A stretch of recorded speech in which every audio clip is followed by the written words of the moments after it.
সারাদিন সংসারে কাজ করতে করতে দিন শেষে যদি স্বামীর মুখ দেখি তাও তো মানে প্রশান্তি আসে। আসলে কপালটা আমার খারাপ, আমি কেন যে এত অল্প বয়সে বাবা আমার বিয়ে দিল। কান্নাকাটি করো কেন? পাগল তো কাঁদবো না তো কি করবো, কান্নাই তো আমার জীবন। তুমি একটু ট্রাই করো যে ও তোমাকে কোন নজরে দেখে, বা বোনের বা ভাবি বা মানে কি নজরে দেখে তোমাকে, তুমি একটু ট্রাই করে দেখো। আচ্ছা তুমি আমার কথা শুনে বুঝতে পারো না? মানে আমি গোসলখানায় যাই সেখানেও সে মানে সুযোগ পাইলে সে ফাঁক দিয়ে দেখে। আমি শুয়ে আছি, কিছুক্ষণ পরে দেখি সে আমার মাথার পাশে। আমি ছাদের উপর ড্রেস চেঞ্জ করতেছি, ওখানেও যে দেখি সে হাজির। তা এই থেকে ওকে আমি কি প্রশ্ন করতে পারি বলো? একদিন প্রশ্ন করলাম, সে আমাকে বললো যে তোমারে আমার খুব ভালো লাগে। আমি তো আসমান থেকে বললাম যে এই 13-14 বছরের দুধের বাচ্চা এগুলো কি বলে, এদেরকে প্রেম প্রীতি, এদেরকে তো নিয়ে কল্পনাই করা যায় না।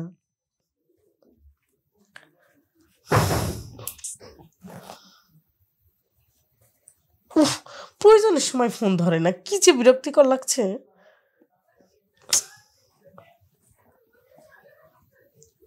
হ্যালো, আসসালামু আলাইকুম। হ্যালো। ওয়ালাইকুম সালাম। কেমন আছো? এই তো আলহামদুলিল্লাহ ভালো আছি। আচ্ছা আমি যে তোমাকে সকাল থেকে নক করতেছি, তোমাকে কি একটু বড় চোখে বাঁধে না ফোনটা? শোনা, আমি তো কাজে একটু ব্যস্ত ছিলাম, বুঝো নাই? তুমি তো সারাক্ষণই ব্যস্ত থাকবা। বিয়ের প্রথম প্রথম তুমি সকাল সন্ধ্যা নাই, দুপুর নাই, রাত নাই, সারাক্ষণ আমাকে ডিস্টার্ব করতা। আর এখন বাপের বাড়ি ফেলে রেখে বিদেশ চলে গেছো, এখন আর কারো দায়িত্ব নাই না? মানে বউ মইলো কি খাইলো এগুলো দেখার কোনো বিষয় নাই, তাই না? না সেটা না, আমি তোমাকে ফেলে দিতে পারি?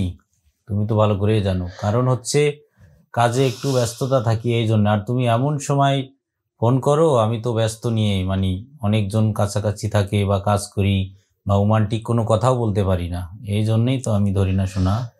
আচ্ছা শোনো, আমি তোমার সাথে একটা কথা বলতে চাই, জানি না তুমি কিভাবে নিবে। এই যে তোমার ছোট্ট ভাই, ওর বয়স কত? ওর বয়স 13 কি 14। সে এমন অ্যাটিটিউড করে আমার সাথে, মানে আমি আশ্চর্য হয়ে যাই যে এত ছোট পোলা কিভাবে এগুলা করে। মানে আমি কিছু বুঝতে পারি না, কারণ তোমাকে যে কিভাবে বলবো আমি বুঝতে পারছি না। হ্যাঁ বলো, কি সমস্যা? ভাই কি করে তোমার? আরে সমস্যা হয়েছে কি, ও কি করে, আমি যদি গোসলখানায় যাই ও দেখি এক দৃষ্টিতে তাকিয়ে থাকে, আমি বুঝি না। সেদিন কি হয়েছে জানো, আমি ছাদের উপরে ড্রেস চেঞ্জ করছি, ও দেখি দূর থেকে মানে দরজার আড়াল থেকে চুরি করে করে দেখে। আমি দেখে আশ্চর্য হয়ে গেলাম। তারপর আরেকদিন কি হয়েছে শোনো, আমি মাথা ব্যথা করছে, আমি শুয়ে আছি, ও এসে দেখি আমার মাথার পাশে এসে চুপ মেরে বসে পড়ে এক দৃষ্টি দিয়ে তাকিয়ে থাকে। বিশ্বাস করো এইগুলা দেখে আমার না খুবই অবাক লাগছে। মানে কেন এমন হচ্ছে? আর এতটুকু ছোট বাচ্চা, ওর দৃষ্টি দেখে বিশ্বাস করো আমি আতঙ্কিত হয়ে যাচ্ছি। আচ্ছা ওকে হচ্ছে একটু তুমি বুঝ দেবা না যে কি জন্য করছো, আর মাকে একটু বিষয়টা জানাতে তুমি। না আসলে ও ছোট বাচ্চা তো, আমি একদিন যাই হোক ওকে আমি ডেকে জিজ্ঞাসা করেছি। ও বলে যে ভাবি তোমাকে না দেখতে আমার অনেক ভালো লাগে। শুধু এই কথাটাই বললাম, তোমার কি ভালো লাগে? বলে তুমি যখন রান্না করো আমি তোমাকে দেখি, তুমি যখন এটা করো এটা দেখি। আবার কি করে জানো, আমি রান্না করতেছি কখন এসে দেখে রান্নাঘরের আসল ধরে দাঁড়িয়ে আছে।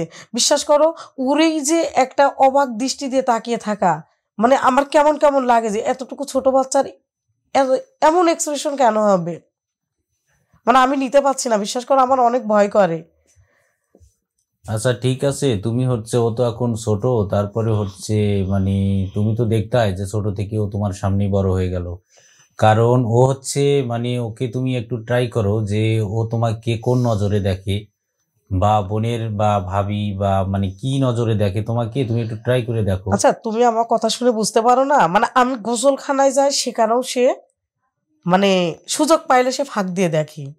আমি শুয়ে আছি, কিছুক্ষণ পরে দেখি সে আমার মাথার পাশে।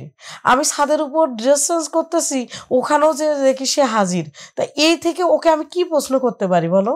একদিন প্রশ্ন করলাম, সে আমাকে বললো যে তোমারে আমার খুব ভালো লাগে। আমি তো আসমান থেকে বললাম যে এই 13-14 বছরের দুধের বাচ্চা এগুলো কি বলে, এদেরকে প্রেম প্রীতি, এদেরকে তো নিয়ে কল্পনাই করা যায় না। আচ্ছা ঠিক আছে, এখন হচ্ছে তুমি ওই মাকে একটু বলো, আর যদি তুমি না বলো তাহলে আমি বলবো। যাই হোক, এখন ছোট ভাইয়ের ব্যাপারটা তো ওটা আমি মিট করে নেব। শোনো আমি এটা বলতে পারবো না, কারণ আব্বু আম্মু কি ভাববে যে আমার ছোট পোলার বিরুদ্ধেও নালিশ করছে, এটা আসলে একটু কেমন না? তো তুমি তো আমার কাছের লোক, তোমাকে ছাড়া আমি কাকে বলবো বলো? আচ্ছা ঠিক আছে, ওটা নিয়ে তুমি টেনশন করো না। আমি ছোট ভাইকে কিভাবে ম্যানেজ করতে হবে ম্যানেজ করব। এখন আমি সময় কম, কারণ তুমি আমার নিয়ে একটু ভাবো। আচ্ছা আমি তো তোমার নিয়ে ভাবছি, তুমি যে এত ছোট বয়সে আমাকে রেখে চলে গেলে, সেই 2 মাস পরে চলে গেলে, এখনো 10 বছর তোমার আসার কোনো নাম ঠিকানা নেই। আমি তোমাকে একটা কথা বলছি, তুমি সামনের মাসে যদি না আসো, বিশ্বাস করো আমি এই ঘরে ফ্যানের নিচে গলায় দড়ি দিয়ে মরবো। আরে কারণ আমার যন্ত্রণা সহ্য হয় না।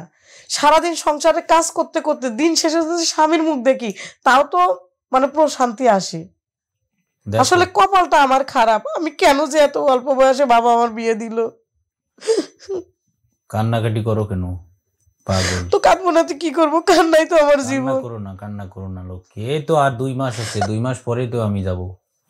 কারণ হচ্ছে দেখো, এখন তোমার জন্যই তো আমি বিদেশে আসছি, ছোট ভাই মা বাবা তোমার জন্য। কারণ টাকা পয়সা ছাড়া কি মানুষ চলতে পারে? এই জন্য আছে। যাই হোক, তুমি কান্দিবা না লক্ষ্মী সোনা। এখন আচ্ছা শোনো, আমি এত কথা, তোমার আর বিদেশে থাকতে হবে না, তুমি বাংলাদেশে থাকবা। প্রয়োজনে এটা ছোট একটা ব্যবসা করো, তোমার এত টাকা দিয়ে কি হবে? তুমি মরে গেলে তো সবই থুয়ে যাবা, কিন্তু সবই ঠিকঠাক থাকবে। মাঝখানতে আমি মরে যাই, তুমি আবার নতুন করে একটা বিয়ে করে সংসার করো। না না না, বিয়ে কেন করবো সোনা? আমি তো 2 মাস পরেই যাচ্ছি। যাই হোক, তুমি কান্না করবো না। এখন তুমি কান্না বাদ দাও, ঠিক আছে? এখন তুমি মানে আমি ফোন দিছি তোমার কান্না শোনার জন্য না। তোমার কান্না শুনলে আমি অনেক কষ্ট পাই, অনেক। কারণ তুমি কান্না চুপ করো, তোমাকে আমি এখন একটু আদর করি সোনা, তাও তুমি কান্না করো না, ঠিক আছে? একটু আদর করি তোমাকে। কাঁদবো না তো কি করবো আমি? চুপ করো লক্ষ্মী, লক্ষ্মী চুপ করো,